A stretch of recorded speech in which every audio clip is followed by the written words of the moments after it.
There once was a man who loved holidays, and he had a special friend who lived far away. So he made her a gift for her to play and have fun on her holiday day. He grabbed some tin and buttons and strings and gears and wheels and wires and springs, even an inkwell and pen he got from a clerk. He gathered them all and he sat down to work.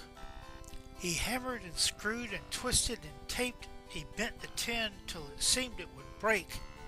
But finally he sat back and he smiled and he sniffed and he said, "I do believe I am done with this gift."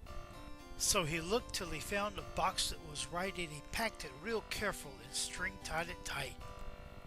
He wrote the address in neat, careful blocks. He stamped it and put the mail in the box. The next morning the mailman picked it up and tossed the package into his truck, but he was in a hurry to beat the clock, and he forgot to check the lock. Soon they rode down a road with a nasty bump, and out flew the gift from the back with a thump. It landed on the grass and rolled on its side, and off drove the mailman with no package inside. The package just sat there for most of the day, as cars just passed by and went on their way. But then the box, it started to shake. It seemed that something inside was awake. About that time from the woods came a fox. She walked right up and smelled the strange box. Curious, she thought, never seen such a thing. So she leaned over and bit through the string. The top it flew off, and with a whir and a pop, out from the box rolled a little robot. "Why, you aren't her," said he to the fox. "She was supposed to open the box." The robot turned slowly around. "Why, this isn't even a town. I am supposed to be in a house, you see. I'm lost now. What will happen to me?" The fox felt so sorry for the toy. It looked so much like a little lost boy. "I know who can help. I know just how. You can get on your way. We'll go see the owl." So off she led them into the woods. The robot hoped they'd find something good. "Miss Fox, how much farther is it, please? I didn't know the world had this many trees." "Just a little further you'll reach his tree. Then he'll talk to you and me." And sure enough, a moment more, and they were standing at Owl's door. The robot told Owl his tale of bad luck, about being thrown from the mailman's truck, about how he was to be a gift, and how he had to get there quick. As he spoke, the owl walked behind and said, "Oh, there's an address back here. It says where you go. But it's a long way off, a long way indeed. It's all the way across the sea." The robot said, "Across the sea? How far is that? How far can that be?" Said the owl, "A mile or more, maybe 3. It's a long way across the sea." "Oh no," said the robot, "this is looking grim. I can't cross the sea. I can't even swim.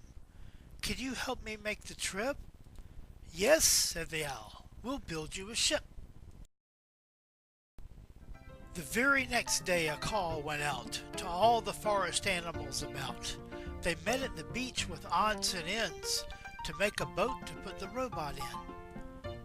The mice brought some rope, and the cats brought some nails.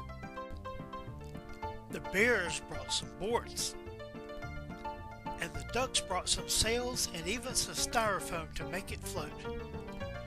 They worked all day and they worked all night. They made it perfect. They made it right. They said goodbye. They yelled hooray and sent the robot on his way. And so the robot put up his sail.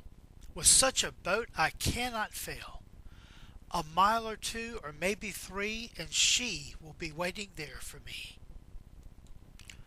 But 1 and 2 and 3 he passed, and he was sailing very fast. Soon he could not see the land, not a tree or house or even sand.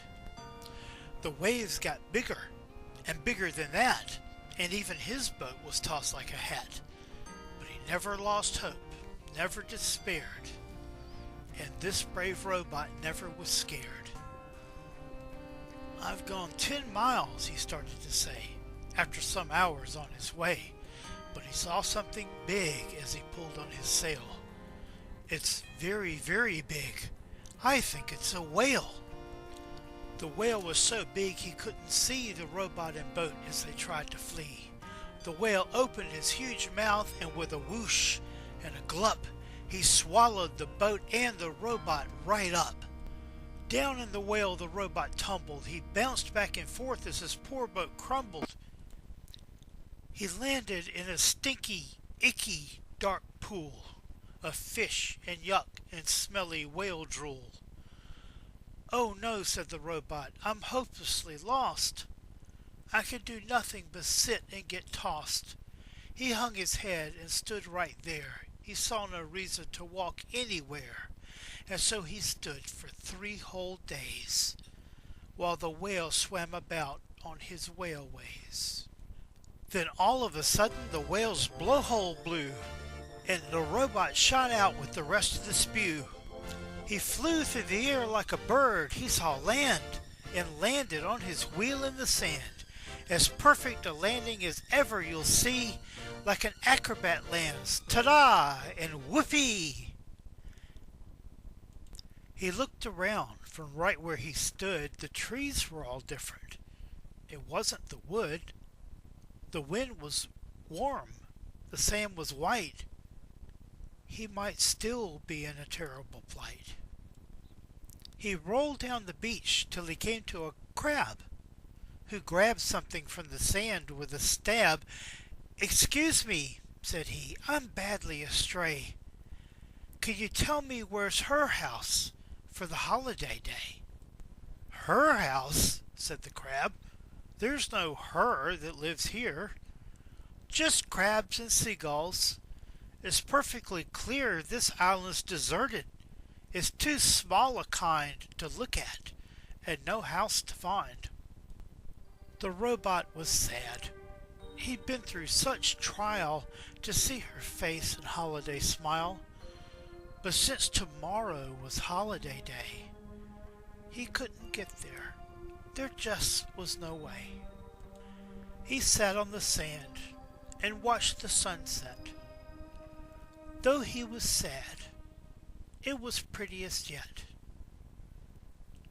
He was feeling so sad and feeling so grim, he didn't hear the boots behind him. "Hello, Mr. Robot. Why so sad? Something must have happened that's really bad." The robot looked up, and standing there was a man dressed in red with a white beard and white hair. So the robot told the all of his tale, from the box to the truck to the boat to the whale. "How awful! This is not entertaining," said the man. "I can fix this. Thank you for explaining." The man picked up the robot with ease and carried him around some bigger palm trees. "You'll find her house is right on my way. I'll be right in time for the holiday day." "Those horses have trees growing out of their head, and why are they all hooked to a sled?" The man laughed. "Not a sled, but a sleigh and magic reindeer to take us away." And off they flew, right up in the air, pulling the sleigh without even a care. Then, after going a mile, maybe 3, a city appeared. Oh, where can this be? This is the city to where you were sent, and that is the house for where you were meant. And with that, he lifted the robot up high, and they jumped from the sleigh right into the sky.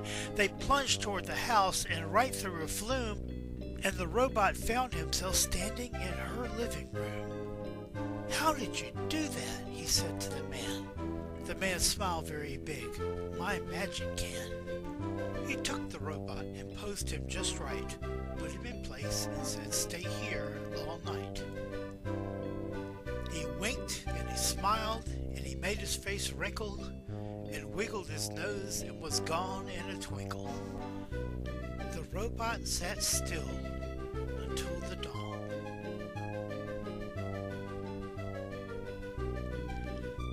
And then she came in with a great big yawn. It was holiday day, the day of all days, and when she saw him, she was completely amazed. "How are you here?" she said, picking him up. She looked at his bottom and looked at his top, then looked at his back and broke out in a smile. "Of course, it's from him.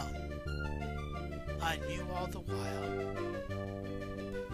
The robot knew that he had reached home.